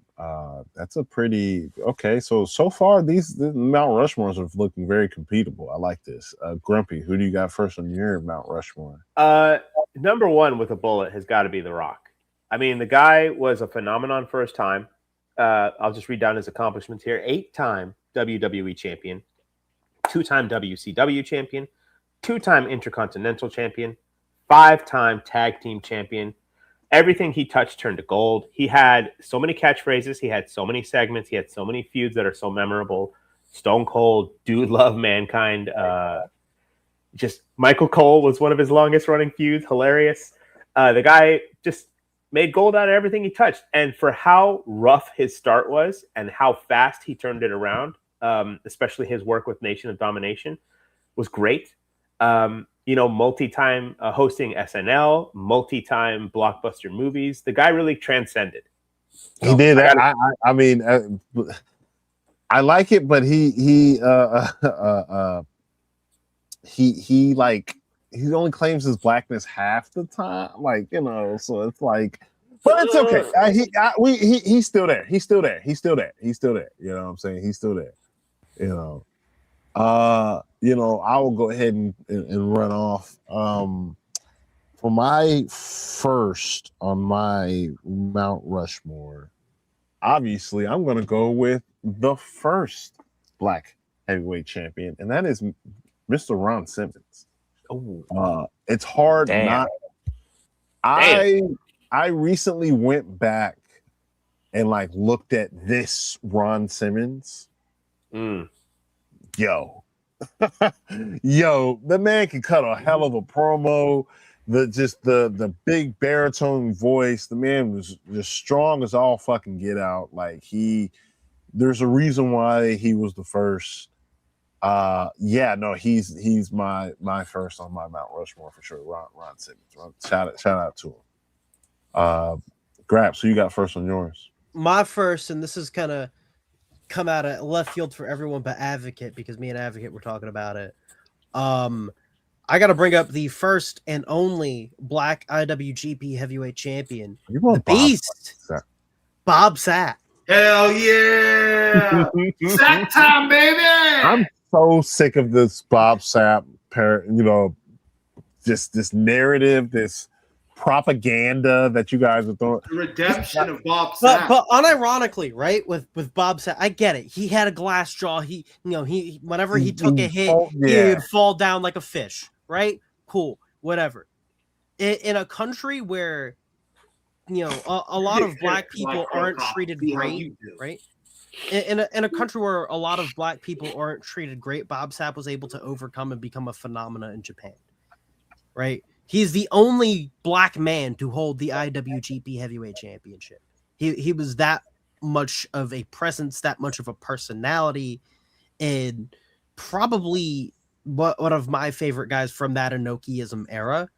And to be able to shine in that sort of environment, I think it speaks volumes, regardless of how you think he is as a fighter. And I think that it's a wrestler. Yeah, or a wrestler. He's a very significant champion. He does, but I'll give you guys keep pushing this propaganda. Fuck it, I'll keep. You ever listen to Sapp Time? It's a great song. I feel like we're about to put up the same picture again twice, because Advocate, who is your number two? You guessed right. It's Bob Sapp. I knew it. You guessed correct. Bob Sapp. One of the things that Bob Sapp does not get enough credit for is, in an era of pro wrestling, which is very much about shoot and legitimate skill, this guy was able to encapsulate all of that and still be entertaining. This guy could be as ridiculous as he wanted to be because he was a 400-pound wall of muscle. And what are you going to do? Tell him to be serious? You're not. Bob Sapp. No, but Sapp Time. Bob Sapp time forever. I knew it was just going to be the same picture. It's like that whole. It's going to be Roger, This isn't would it? be amazing. Let's pick Bob Sapp as our It's number the two. most intense instructor in all of clowning. It's Roger, is it? It's It's what's up, Roger, isn't jagoffs? Damn. Who's your number 2 on your Mount Rushmore? My number 2 is Jacqueline. Great pick. Shout out. Great pick. She's a trailblazer. It's all, I can't say enough. She's a trailblazer. Stunning wrestler. And she was also a cruiserweight champion, and that's pretty groundbreaking. I believe she pinned Chavo, and eventually that makes her become. She's at the top of the cruiserweight division at one point, so she makes my black champion Mount Rushmore. She was women's champion too, so that definitely counts. She was great. Grumpy, who is your number 2 on your black champion Mount Rushmore? My number 2 is also Ron Simmons. I love Ron Simmons. I always love when he was on TV. I always love watching him. He is entertaining as fuck. WCW champion, defeated Vader at a time when that was a big fucking deal. Huge deal. WCW tag champion, 3-time WWF tag champion, the best leader of the Nation of Domination. The Dominator is one of my favorite moves, and he's fucking awesome. He has such a clean fucking spine buster too. Oh my God. Everything about Ron Simmons I love. And my favorite wrestling story of all time has to be when Mark Henry tells this story about how Farouk beat the ever-living dog shit out of Ahmed Johnson when he returned. I just love that story. I could listen to him tell that story 1,000 times. But Ron Simmons is amazing. It's a great man. Again, he was my number 1 for a reason.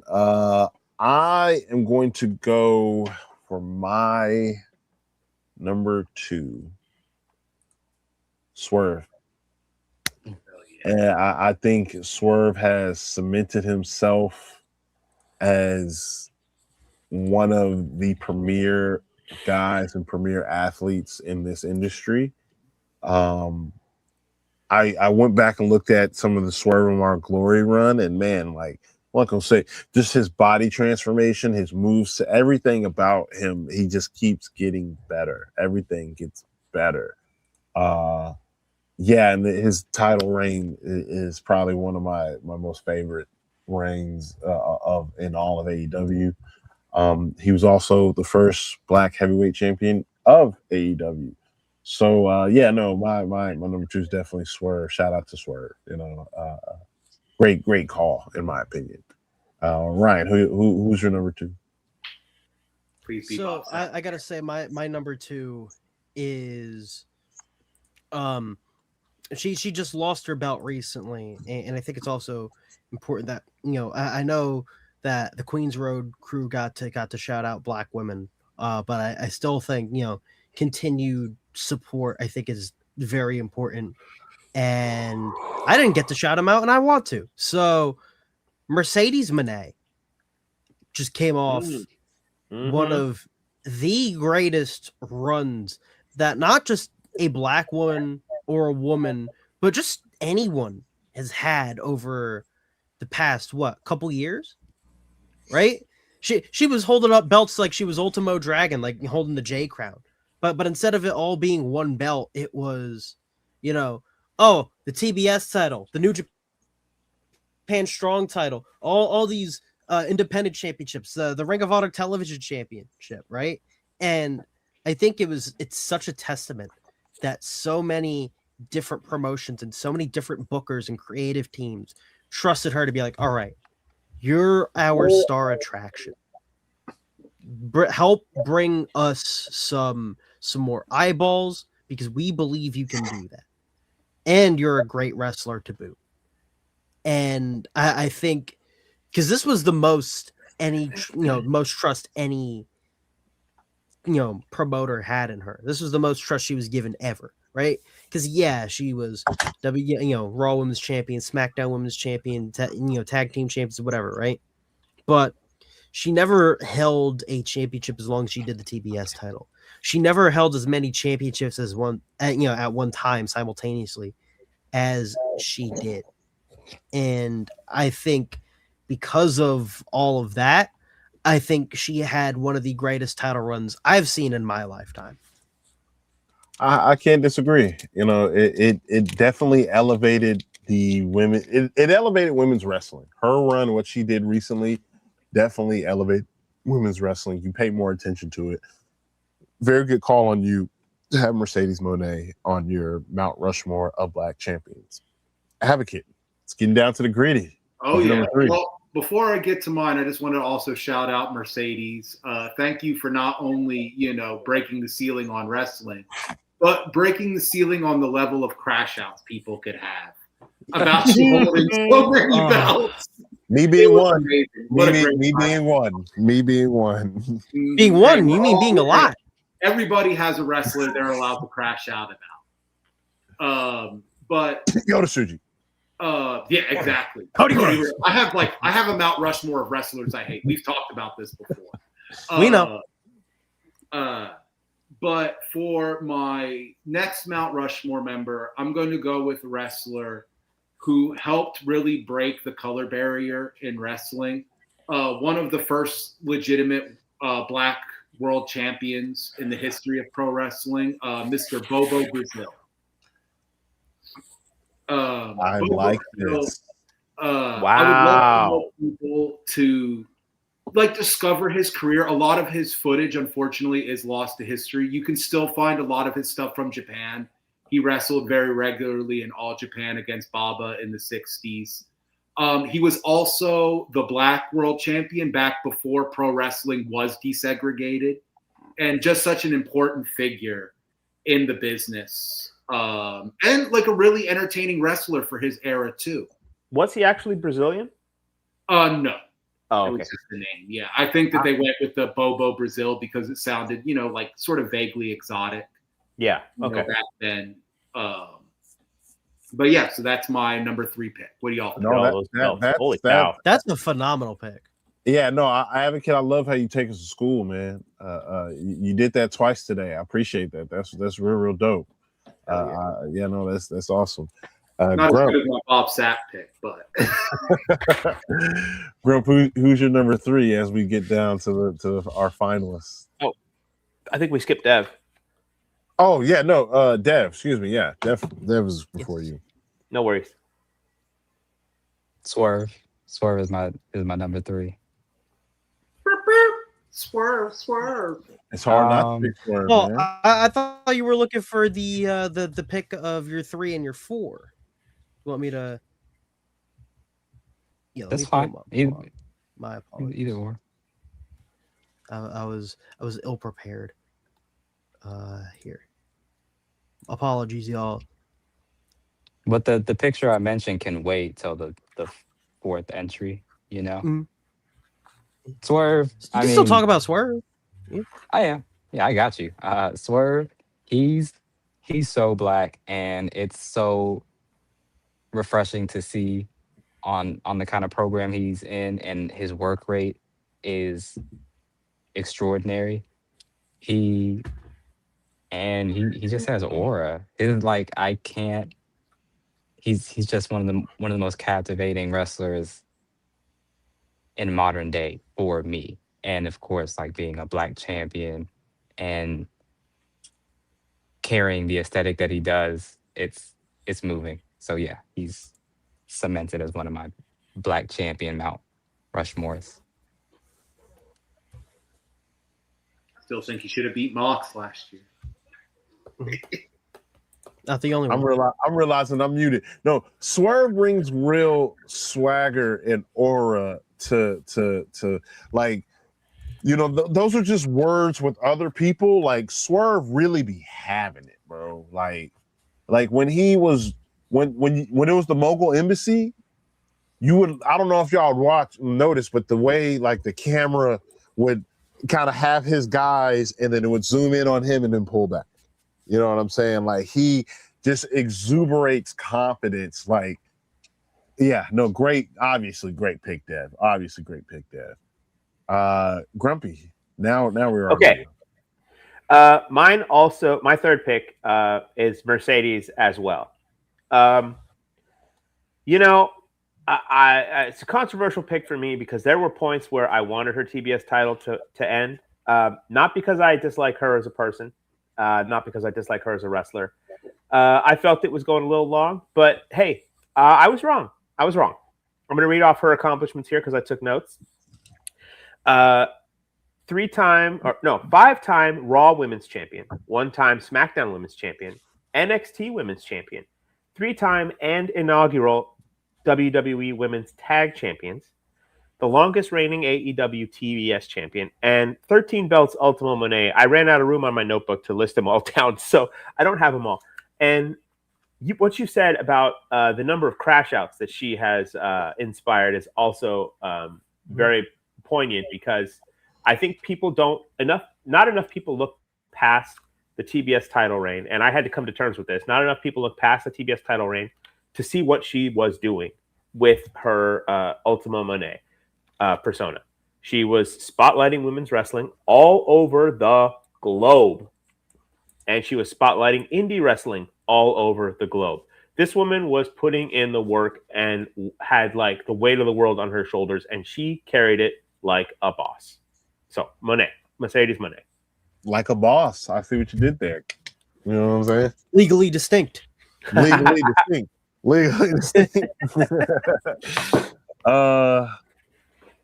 For my third pick, it's very obvious. This one, simple. Booker T, man. It's hard not to. I mean, I'll be 35 on Sunday, y'all. It's very, so I grew up in that. I seen his. I have had the fortunate honor of seeing his entire career, and so him becoming WCW champion 5 times over, turning that into a gimmick itself when he goes to WWE, getting thrown you won King of the Ring, here, put this crown on, okay. Let me put my little steez on it. Let me put my little salt, my little pepper on it. You know what I mean? Turn that into, because I'm pretty sure that King of the Ring was not supposed to turn into a world championship run, and it did. And they ran with it. And him and Batista had some pretty good back and forth. King Booker T, doesn't matter, man. But specifically his WCW title run is what really got me, because that let me know that, okay. So I'm gonna just say it, like Rock, yes, he made it up to the upper echelon. But if you know anything about Booker T, and also about a little bit about colorism, since we on it, it let me know that I can be this dark and still make it. You know what I'm saying? So that's why Booker T's up there on there for me. Great choice, as well for everybody else who picked Booker. But Ryan, who is your third as we get ready to close out here? My third choice, well known for his later comedy work, and when people think of him as a champion, they might think 24/7 champion. But what I think of him as a champion, I think the NWA World's Heavyweight Champion. I think of Ron the Truth Killings. Whew, that's a good one. Yeah, because especially around that time, right? He was a champion that they trusted that can also represent Black culture, right?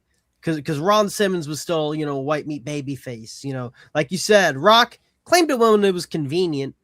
Booker was sort of the first. Ron Killings was sort of the second. Where, like you said, Jordan, you can. It's like I can't personally relate. A different shade of skin, but a lot of people, like Jordan, like Dev, like a lot of Black men, could see the truth and be like, yeah, I can look like this and I can still succeed. And he also had the nuts to be able to highlight Black struggle in wrestling. In an industry where, a few years back, you had Smoky Mountain Wrestling, and, when you had guys like, R-Truth, that being like New Jack and Mustafa Saeed, the gangsters, they were portrayed as heels, in a very white area where, R-Truth is in Nashville, and while he's still heel, he's able to highlight sort of the struggle, the culture, and he was a damn good worker too for his time. Absolutely, that's a good call. That's a very, very good call. I like that, K. Shout out to our truth, Mr. K Quick himself. Advocate, who is the last and final position on your Black Mount Rushmore of champions? Another innovator, another groundbreaker. My fourth pick is Awesome Kong. Awesome Kong, for me, really represents a changing of the guard and like what we perceived women's wrestling could be and is in the United States. She comes from that Joshi training, and you can tell, really delivered some of the best matches of her generation. And I think because she didn't have like a significant run in the WWE, she sort of gets overlooked in a lot of these conversations. So my fourth is Awesome Kong. Not a bad pick. Awesome Kong's a good one. I don't know if anybody's going to put her because I just saw it, and I just want to throw an honorable mention of Aja Kong. Yes. She definitely deserves to be up there as well on anybody's Mount Rushmore, even as an honorable. She's still going today. Yeah. Still going and she can, and not just still going, but she can still go today. Yeah. So that is another one I want to throw up there. But good call with Awesome Kong. Dev, who is your last and final on your Mount Rushmore? I appreciate Ryan for bearing with me for the photograph for my final entrant. It is Floyd Mayweather. It's Keith Lee. I thought he stood out so much to me. Who am I? For his size. Dude, I miss him too. And I'm a sucker for double champs. I just like belt collecting is cool, but having two of the top prizes is. It was a shame it was spoiled though, like ahead of time in the pandemic. It was spoiled, but like, God, still cool. He did it. He's still cool. Mm-hmm. His AEW theme, I don't care. Who am I, man? And this tag title, this made me like. I already knew I liked them. Man, that's I miss these dudes, dog. I miss these dudes. It showed a lot of depth in Keith Lee, in my opinion, and I like Swerve. I've been like Swerve, but Keith Lee to me was the anchor of that tag team. He was so charismatic and just also like just as equally captivating as Swerve to me. So yeah, he's in my Mount Rushmore. He's my last one. That's a great pick, man. Yeah, man. I miss Keith Lee. God dang. I miss Keith Lee, dog. Grumpy, who is your last and final, man? My last pick, I can't let this pass without a little bit of a controversial pick, but coming in with under the Freebird rules, I'm going to take the New Day as a unit. That's fair. I'll take that. I'll take that under the Freebird rules. These guys, you don't last as long as they do. You aren't as successful as they do if you don't resonate with the crowd in a special way. I'll list their accomplishments: 5 times Raw Tag Champions, 7 times SmackDown Tag Champions, 7 times SmackDown Tag Champions, and 1 time NXT Tag Champions. That is a grand total of 13 tag title championship runs, which is crazy. Not to discount a 1-time intercontinental champion in Big E and 2 WWE champions, 1 for Big E and 1 for Kofi. They're entertaining as hell. They're always fun. Don't forget King of the Ring, Xavier Woods. King of the Ring as well. Oh, that's right. And I love the concept of the Freebird rules, and I wish it were used more. I hope the Rascals start using it. I love the concept and I love the dynamic of it, and not enough teams use it, in my opinion. I love the New Day. That is New Day's a really, really good one. I'm glad that Freebird rule got them in. That's a good pick. That is a very, very good one. This one here that I got for you guys is going to be a very interesting one. Because if you think about it, it's a no-brainer, but it's also very forgettable, but that is MVP as U.S. champion. again, to me, probably one of the greatest U.S. champions ever. He was U.S. champion, tag champ with Matt Hardy at the same time. I mean, MVP. I didn't know much about him until, he showed up. I mean, he had his own little setup for an entrance and whatnot. Like, he was really, really good, really, really great at the time. Do you hear the story on how that was put together? So it was on his most recent podcast, and he was talking about. I was like, I think he was sitting with a couple people in Dusty Rhodes, and he was talking. I think it was Miami, about how they come out, the tunnel with all the smoke, and it's like, oh, that'd be really cool to do for an entrance. And then Dusty's like, yeah, baby, that'd be real special. I can see it now, the tunnel with the smoke, the pyro, baby. Oh, and it actually happened. And it was such a great presentation. He was a great worker. Even the TNA run. Almost kicked my ass in a bar. The new investor. That did happen. That did happen. Thank God for West Side Gun. Black History Month. All right, Brian, let's get yours and get ready to get on out of here. Last, certainly not least, he went through a lot before he got this title run. He was one of the first champions I got to see as a kid, because I got in 2010, and he had this world title run in 2011, and this was a legitimately great run out of someone who came in and people were like, he's all right, he's okay. That would be when the world's strongest man, Mark Henry, opened up the Hall of Pain. Okay. Look how tiny that God, look what they did to the big gold. And just look at him. Like, because he came in, he was the goody two shoes in the US singlet. That didn't resonate. All right, let's pop him in the nation. Have him as another guy in the nation. Then you know what? Let's have him do some jank ass comedy shit where he and Mae Young give birth to a hand. I believe they were trying to run him off. Yeah, they're giving him a contract, and Vince had buyer's remorse, so they were trying to humiliate him. They did so much to try and run him off. They used him really only as like a mid card guy in the 2000s. I mean, yeah, he had an Undertaker Mania match, but people don't really look back on it.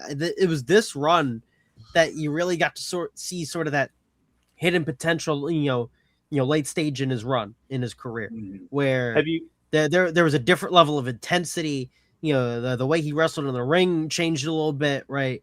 It finally clicked, and there was still more meat on the bones. I wish they would have done more in 2012, and they had that little glimpse in 2013 with the salmon jacket. But I was going to say that salmon jacket needs to be put into the Smithsonian.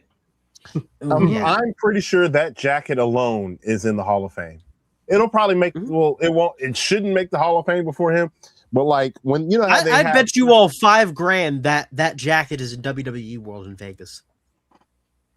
It should be like for certain things, yeah, it absolutely should be. It was one of those like more really, really iconic, like again, like I 100%.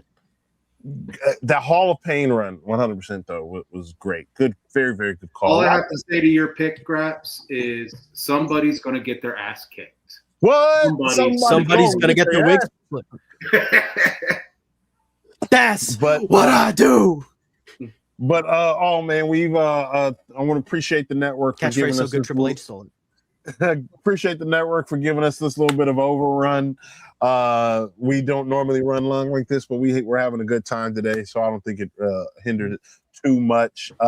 Definitely want to thank everybody for tuning in, for commenting, liking, subscribing, sharing this. We appreciate you guys for spending the time out of your day to come kick it with us, talk wrestling every week.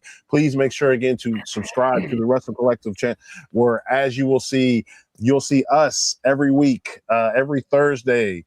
You will see every Monday. You'll have Wrestling with Tism once a month. Every first Sunday of every month, you have Queens Road, which is our monthly show dedicated to all women's wrestling. And then I believe every Tuesday, first Tuesday of the month, is our new show, Hot Dog and a Handshake, that is hosted with our SRS partnership, and that is hosted by JJ of the JJ of the Simply Reliable Studios and Carlos of the WrestleCollective, where they talk about all independent wrestling.